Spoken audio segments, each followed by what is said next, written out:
Episode 15, The Early Roman Republic. Hi, my name is Clayton Mills. Welcome to A Short Walk Through Our Long History, a podcast where we look at the events of history and try to see how those events shaped our modern world.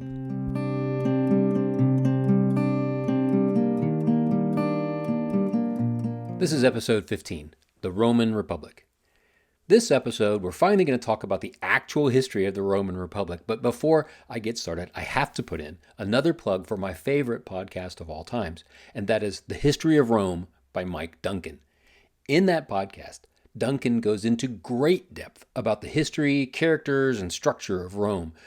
It's also extremely entertaining and insightful. So if you're at all interested in the topic of Rome, I highly recommend that podcast. We won't be covering Rome in quite the detail that Mike Duncan does, but we are going to spend a few episodes on it because it's important and, well, because I like the topic. Today, we're looking at the early days of the Roman Republic before it all fell apart. When Rome got rid of her last king, an after effect of that was that Rome had a long-lasting hatred of tyrants and of concentrations of power. So the government they set up was designed to prevent any one man from taking power. Not to say that their original government was completely fair and just. At first, the government of the Republic was completely run by the patricians. The plebeians were left out. When they got rid of Tarquin the Proud, the Senate just took over running Rome. And to be in the Senate, you had to be a patrician. So, of course, the Senate was biased towards the patricians, and the plebeians felt left out. That will become a problem very quickly in the Roman Republic. The Senate, at the start of the Republic, nominated two men every year to be consuls. A consul was sort of like a president, except that there was always two of them. The consuls were responsible for carrying out the laws that the Senate passed, and the consuls were also the head generals of the legions. The consuls came from the patricians, at least at first, though later on the plebeians were also able to become consuls. Consuls weren't just chosen at random, though. The Romans, over time, built up this career pathway called the cursus honorum, or the course of honor. They had all these other lower one-year offices below consul, and you had to work your way up. Some of the assignments were in the legions, some were in foreign territories, some were in the city bureaucracy. Basically, if you wanted to be somebody important in Rome, you started at the bottom, and you took a low office, and you worked your way up into the more important offices. Now, this cursus honorum had two effects. First, by the time you got to the top, you knew how the whole system worked, and you knew all the players. So the consuls weren't guys who just appeared out of nowhere and were handed the reins of power like some of the recent presidents in the United States. If you worked your way up the cursus honorum, you knew the system, and you knew how to work it by the time you got to be a consul. The second effect of this was that it did tend to weed out the less competent people, and in Rome, being competent was a big thing.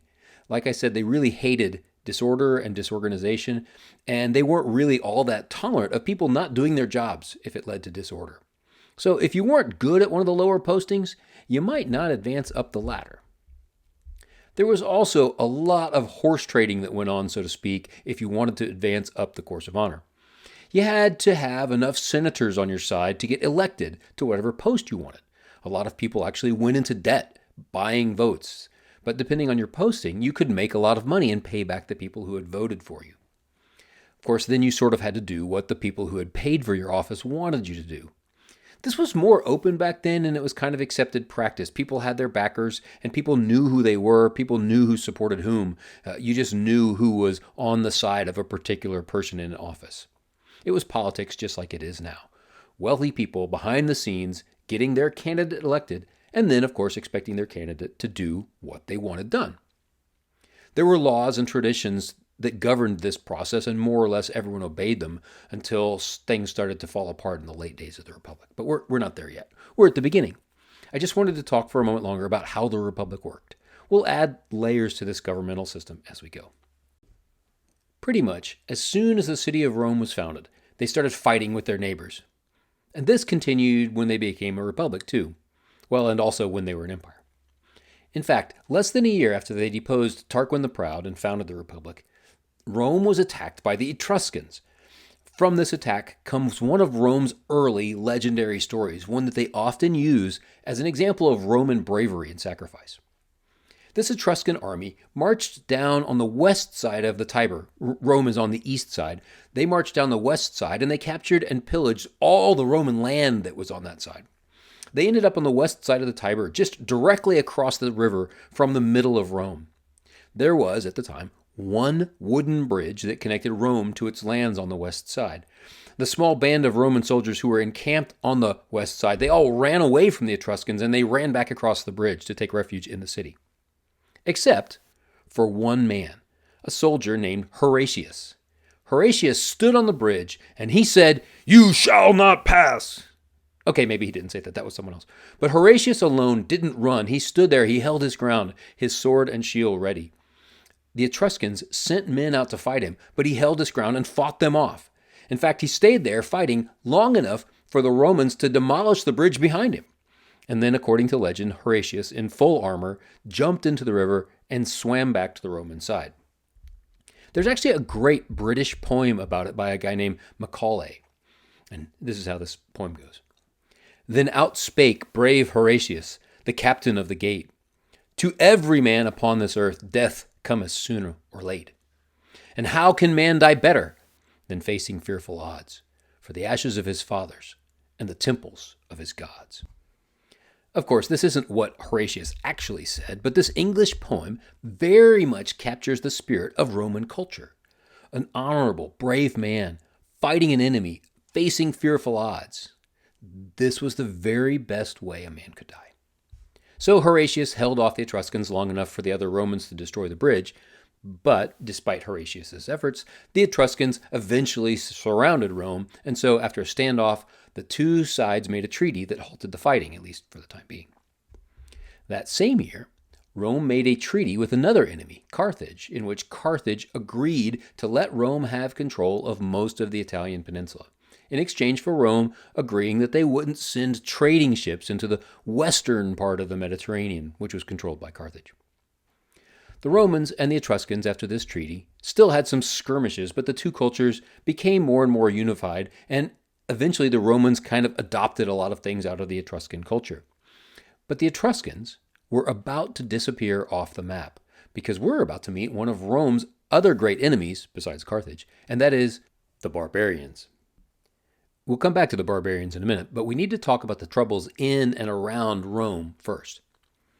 About 9 years after the Republic was founded, which was in 510 BC, so this is now 501 BC, Rome was threatened by a descendant of Tarquin the Proud, a guy named Octavius Mamilius, who got a group of Sabine and Latin tribes together to attack Rome. As they marched on Rome, Rome chose to appoint, for the first time, a dictator. To the Romans, a dictator meant something different than it means to us today. When we say dictator, we think of Joseph Stalin or Hitler or Mao Zedong, someone who holds power for life and has absolute control over everything in the country. A Roman dictator, at least at first, was appointed for a maximum of 6 months, and it was a real point of honor among the first few Roman dictators to resign the position as soon as their real task was accomplished. One dictator, a guy named Cincinnatus, resigned after only 15 days. He's another Roman hero like Horatius, but more real and less of a legend. We'll come back to him in a minute. The Roman dictator, the first one, Titus Larsius, was already a consul, and he took control of the city to protect them from the attacking Sabines and Latins. He sent envoys out to negotiate with the tribes, and this was surprisingly successful, and they avoided war. And before his 6-month term was up, Larsius laid down his office. This became the standard Roman practice, to name a dictator in times of crisis, and then the dictator would step down when the crisis was over. Now, they also used this in internal squabbles too. I mentioned the tensions between the patricians and the plebeians. Besides the issues of land and the lack of representation, many of the plebeians, especially ex-soldiers, were deeply in debt to the patricians. Often, while the men were away in the legion, families had to borrow money to buy food and pay taxes, and when the soldiers came home, their household was deep in debt. The patricians would then offer to buy their land at a greatly reduced value to cancel the debt. But then the soldier and his family didn't have any land or any income, And so they would move to Rome, and there became this increasingly large population of unemployed plebeians living in Rome. In 495 BC, an old soldier in rags protested in the Forum. And this started a general riot of debt slaves, old soldiers, and poor plebeians, and they demanded that the Senate do something. It was apparently the first time that the plebeians used mobs to get the patricians' attentions, but it would not be the last. Under pressure, the Senate passed a law that no one on active duty as a soldier could become a debt slave. But this didn't really resolve all the issues of the imbalance of power or the lack of representation of the plebeians. The next year, in 494 BC, amid rumors of an attack from the north by the city of Volscii, the plebeians refused to answer the call to assemble the legions. In fact, they went on what is apparently the first recorded strike in history. The plebeians left the city en masse, and they went out to a hill 3 miles outside the city and sort of camped there, and they were prepared to leave the city defenseless against the Volscians. This is known as the secession of the plebs, and they would use this tactic again several times to get what they wanted. This time, the plebeians demanded their own assembly, with the right to pass laws that applied to them, and they also demanded representation in the Senate. So the Senate created this new office called the tribune. Tribunes were chosen by the plebeian assembly, and the tribunes had the right to veto any law or action of the Senate, and that's a very powerful tool. The tribunes were also declared sacrosanct. Sacrosanct means that anyone who did them harm within the city of Rome limits could then be killed themselves without any consequence. So, after the creation of the assembly and the office of the tribune, there was definitely a better balance of power. But tension between the plebs and the patricians would be a problem throughout the Republic. By the way, the founding fathers of the United States were not patricians. They were plebeians. They were reacting to a patrician government based in England that was not responsive to their plebeian needs. The men who became our founding fathers were not generally the sons of aristocrats. Many of them were the sons of farmers or merchants, and some of them were self-made men themselves. Benjamin Franklin was born poor. So was John Adams. So was Alexander Hamilton. There's a musical about that. You might have heard of it. They were very consciously emulating the balance of power in the Roman Republic when they created the Constitution. Many of them had been educated in the classics, and so they had read Plato's Republic, and they had read Livy and Tacitus and the Roman histories.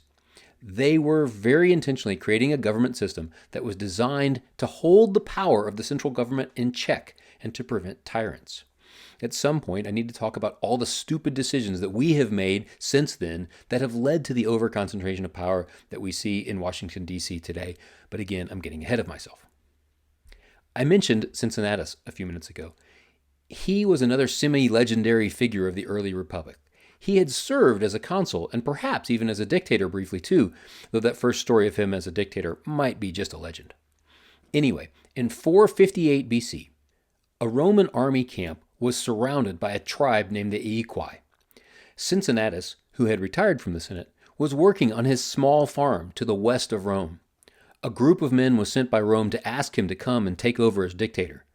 They found him literally plowing his own fields. He asked them what they wanted, and they asked him to go put on a toga before they talked to him. He had his wife Ricilia bring his toga, and he put it on, and the men informed him that he had been named dictator. Cincinnatus returned with them to Rome. He marshaled an army, and he marched out to meet the Aequi. He and the army surrounded the Aequi, who were surrounding the Roman camp. So Cincinnatus attacked them from the outside, and at that, the Romans also rushed out of the camp and attacked them from the inside. The Aequi, being attacked on both sides, quickly surrendered.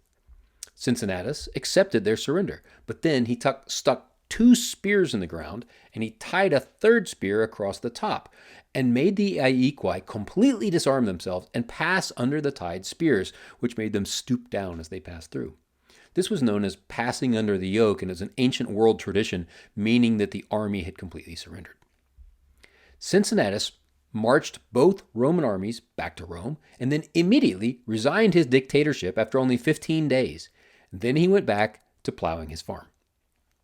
Cincinnatus is rightly held up as an example of Roman values. Get the job done quickly and efficiently, and then go back to whatever you were doing.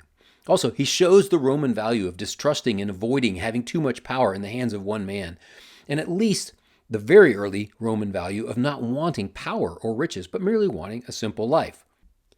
We see a bit of this reflected in the character of Maximus in the movie Gladiator, as he is shown several times dreaming of his farm in the country and wanting to walk away from power.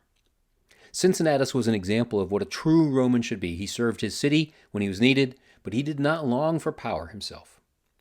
Our founding father, George Washington, was very consciously following this example when he left the presidency after only 2 terms. That, and he apparently hated the politics of being the president and wanted to go back to his own farm. It's worth mentioning here that not all the people who become dictator in Rome followed Cincinnatus' example, and we will see that when we get to Julius Caesar. It's also worth mentioning that yes, the city of Cincinnati in Ohio is indeed named after Cincinnatus. They have a statue of him there in a park near downtown. He's standing over his plow. Also, my brothers were born there. One of them was born during a race riot that my parents could actually see from the hospital window downtown. Getting ahead of myself again, though, so back to Rome. The next big step in the evolution of the Roman Republic was the creation of written laws. In 450 BC, a group of 10 men were appointed to study the laws of Athens and then to write down the laws of Rome. So they created what became known as the 12 tables, which were literally 12 tables of written laws carved in wood at first that were set out in the forum for all to see. The idea was that no one, not even senators or tribunes or consuls, were above the law.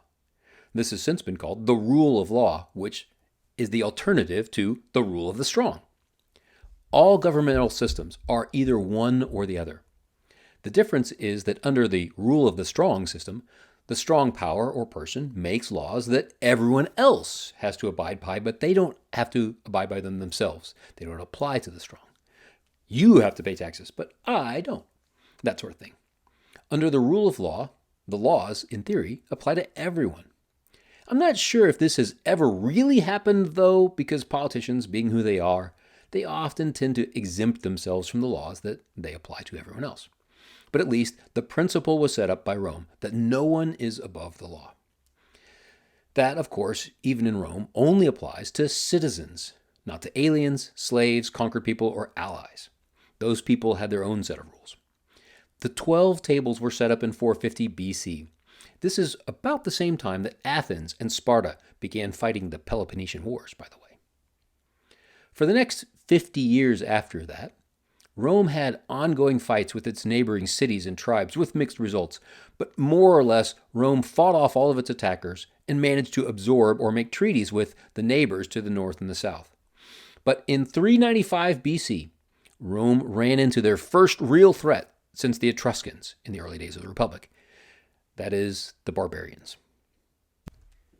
Rome had trouble with groups that they called Barbarians from 395 BC until the end of the empire. What's a barbarian? Well, to Rome, it was anyone from the north of the Italian peninsula. There were actually a lot of different barbarian groups, and some of them were quite civilized and organized, but Rome called them barbarians, and so now we call them that too. To the Romans, anyone except them and the Greeks were barbarians. The Greeks were cool enough and civilized enough to not be called barbarians. Did you know that the barbarians actually make a quick showing in the Bible? Yep. In the 3rd chapter of Colossians, Paul says to the people in Colossae, which is in Greece, "Lie not to one another, seeing that you have put off the old man with his deeds, and have put on the new man, which is renewed in knowledge after the image of him that created him, in which there is neither Greek nor Jew, circumcision nor uncircumcision, barbarian, Scythian, slave nor free, but Christ is all and in all." So apparently the Apostle Paul knew about the barbarians, and some of them had become Christians because they were all part of the Christ is all and in all. Some of the groups that the Romans called barbarian were actually pretty barbaric in the sense that they often wiped out whole cities and cultures, but hey, the Romans did that too. They tended to migrate out of France and Germany over the years in huge groups, migrating with all their women and children and livestock and all of their belongings in wagons, and just is a huge horde of people coming. And they displaced, in many cases, the tribes that lived in the places that they wanted to settle. The first group of barbarians, the ones who wiped out the Etruscans, and almost wiped out Rome too, were the Gauls. They came from southern France, which Rome called Gaul. And they were a fairly warlike tribe themselves. They settled mostly in the northern parts of Italy and conquered many Etruscan towns as they moved down the peninsula, eventually wiping out the Etruscan civilization. The Gauls swept down the peninsula and eventually surrounded Rome. The Gauls, as a fighting unit, were more of a horde than an organized legion, but there were a lot of them, and so they were pretty able easily to wipe out the Etruscans. Then they descended on Rome. In 390 BC, at a point when the Romans were already weak from fighting other local tribes and from a bad plague, the Gauls came further south and they surrounded Rome. They broke through the outer walls, and the Romans hid in the citadels on their hills. The Gauls set the rest of the city on fire. This is known as the first sack of Rome, and it left a long-lasting fear in the memory of the Romans. The Romans eventually paid off the Gauls with several large piles of gold to get them to leave. The Gauls, actually, were suffering from the Roman heat and humidity and the swampy lowlands that they had camped in, and they were ready to leave anyway. So they headed back north and they settled in northern Italy. The Gauls themselves actually founded several important Italian cities, including Milan, Verona, and Vicenza. Eventually, the Romans got their strength back, and they went back to their conquering ways, and in time, they actually absorbed the Gauls living in northern Italy, and eventually the Gauls that were living in Gaul, or was known basically now as France. So the early Roman Republic had trouble with the local tribes and with invading barbarians, but eventually, Rome came to dominate the entire Italian peninsula. I want to tell one more story about Rome and how it conquered the cities and tribes of Italy. At one point, Rome sent an ambassador to the coastal town of Tusculum to tell them that Rome wanted to create an alliance with them. Now, this is sort of a veiled threat, and everyone knows it, right? Ally with us, or else. So this ambassador comes and he speaks to the council of the city in their forum. And while he was speaking, the local people began to mock his toga. Apparently they didn't wear togas there. At one point, one of the men from the assembly threw some mud on the ambassador, but the ambassador kept speaking, and he finished his speech. At the end, however, he said to the assembly, "The mud on my garments will be washed out with the blood of this town." Then he left and returned to Rome. He and the Romans came back with 2 legions, and they wiped out the entire town. They burned it to the ground and killed all the men and took all the women and children as slaves. That is how the Romans were. They're good to their allies, but they're brutal to those who defied them. During the time of the Republic, Rome kept expanding all throughout Italy, making allies and being brutal to the others. They expanded also into the eastern Mediterranean, and they established trading relationships across the ocean, the Mediterranean Sea, that is, with Spain, the islands of the eastern Mediterranean, and with Sicily. This, however, was a bit of a problem because those areas were already trading with Carthage, and Carthage didn't like Rome cutting in on their business. Next episode, we'll talk about Rome's wars with Carthage, which are known as the Punic Wars. I said that Rome had trouble with the barbarians throughout its history. That's true, but Rome's biggest enemy was not the barbarians. It was Carthage. And, as the Roman orator Cato was fond of saying, Carthage